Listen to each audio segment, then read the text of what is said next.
Hi everybody, this is Emily from Grammy's Garden. It's very hot outside. I went out and picked green beans and I'm going to be working with them this afternoon. I already canned some earlier in the week, but I'm going to can chicken, just raw packed chicken that I can just take off the shelf. And what I've used it for most is I've used it for chicken salad.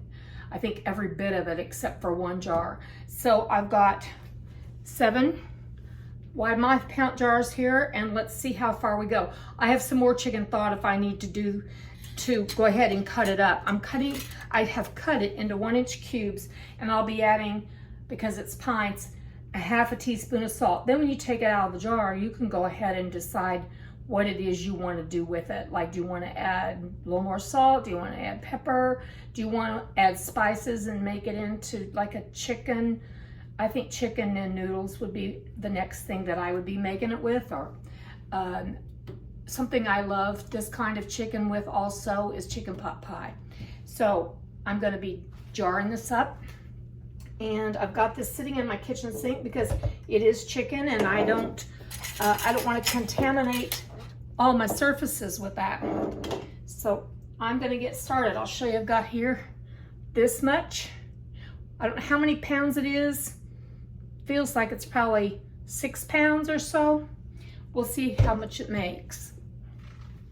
Okay, I'm going to be using my hands. They're very clean, and I'm just going to pack this in.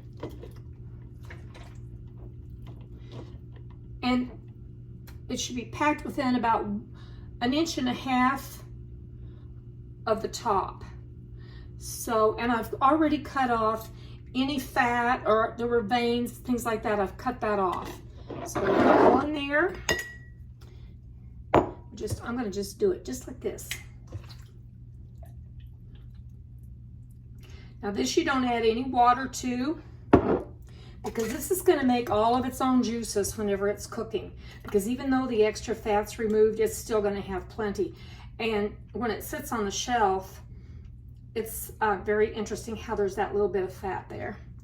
I don't want to overfill, because overfilling would not be good. I don't want it to siphon out or lose some of this out into the canner. Okay, I'm going to go ahead and fill them up, and I'll add the salt, and we'll go to the next step. Okay, I'm starting to put the salt in now. I've got 7 pint jars here, and I've got them, I don't want them any fuller than this.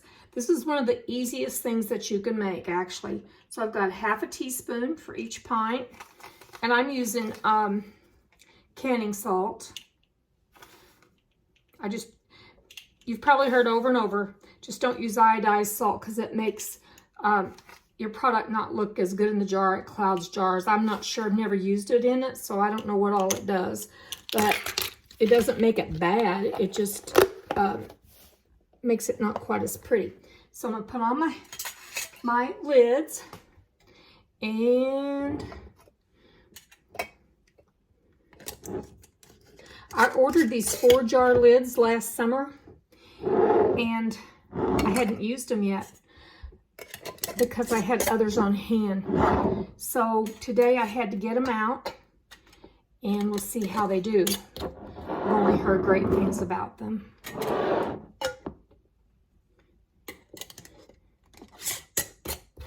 Glad I had them, because I really, with the meat coming out of a jar, I think it's easier to have a wide mouth jar. Let's see here, because sometimes the rings will get a little warped. Oh, that's all right. And in my canner, I have 3 quarts for my canner. I have 3 quarts of water in the canner, and I have a splash, and when I say a splash, tablespoon, maybe a little more, of vinegar, because it'll keep my jars from clouding on the outside, because I have hard water here.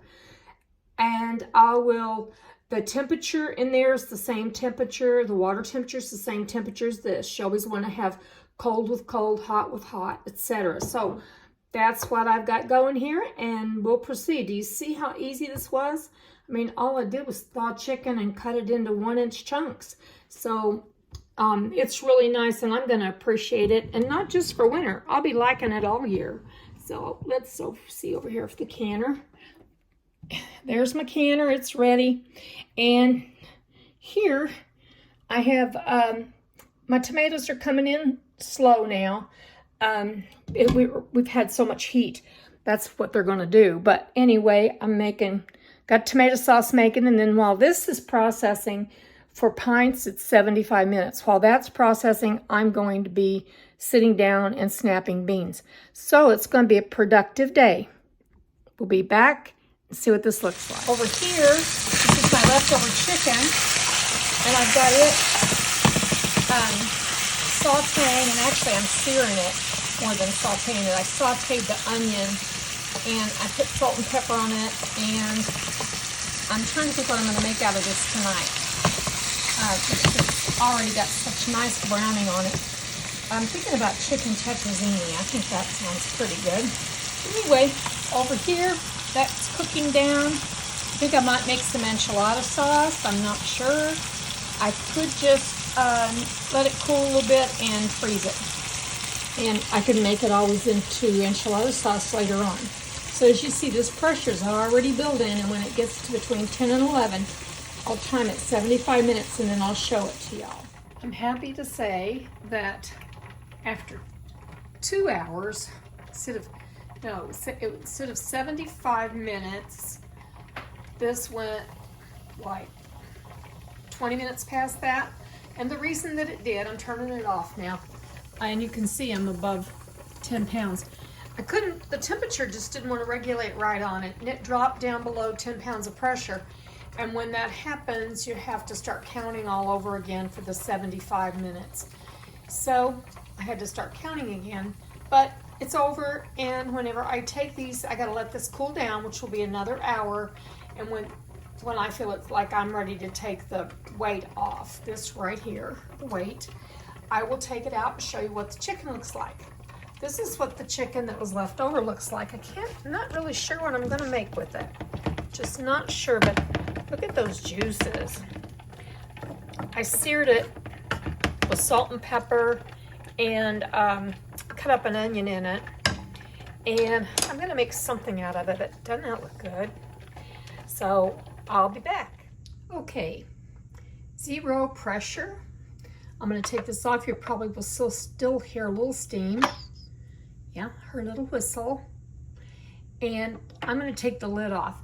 An important thing to know about taking the lid off your pressure canner is that you always turn it away from you. So I'm gonna set this so you can see this, and we'll see what our chicken looks like. I'm glad that this is finished, and I'm gonna be anxious to eat this. Won't even probably wait till winter time. It's just really good anytime. So I'm gonna set it down. I'm gonna open up the canner and take the jars out. And I've got a nice clean towel over here that I'm setting it on. The surface is not cold or warm, but you wouldn't want to set hot jars onto cold surface. Again, there's that shock thing that could actually cause a problem with breaking the glass. Okay, you probably see steam come up. Not so bad. Interesting. Always like to see what it looks like in here. All right, let's do this.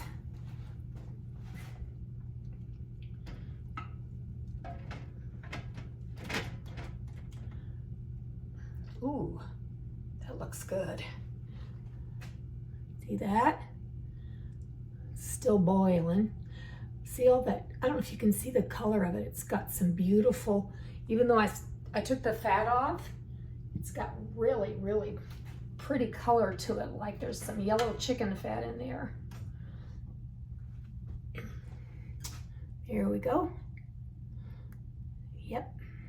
Some people call this ugly chicken because, you know, when you boil chicken in a pan, there's usually like a residue on the side of your pan, and it's a little bit harder to get off, and it's usually kind of white.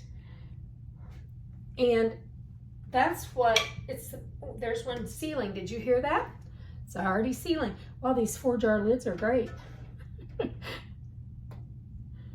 I don't usually have a problem with things sealing anyway. There's another one. There's another one. As soon as I take them out, they're sealing.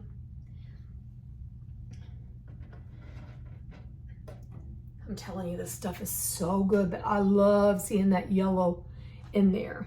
Some people will actually add like a chicken base. You know what I mean? Like a chicken base that'll have different, usually spices or salt and herbs and that kind of thing.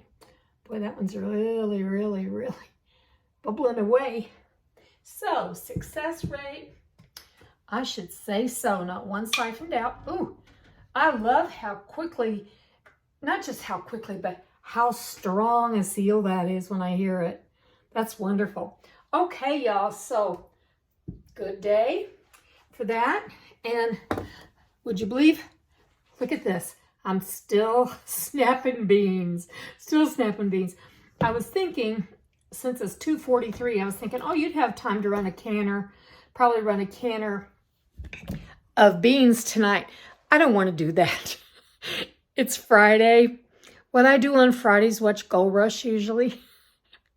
But anyway, that's just being silly. But it's true. What I'm going to do is I'm going to go in and sit down and just finish snapping beans and just be grateful that I have all these goodies in my pantry. Y'all have a wonderful day. Bye.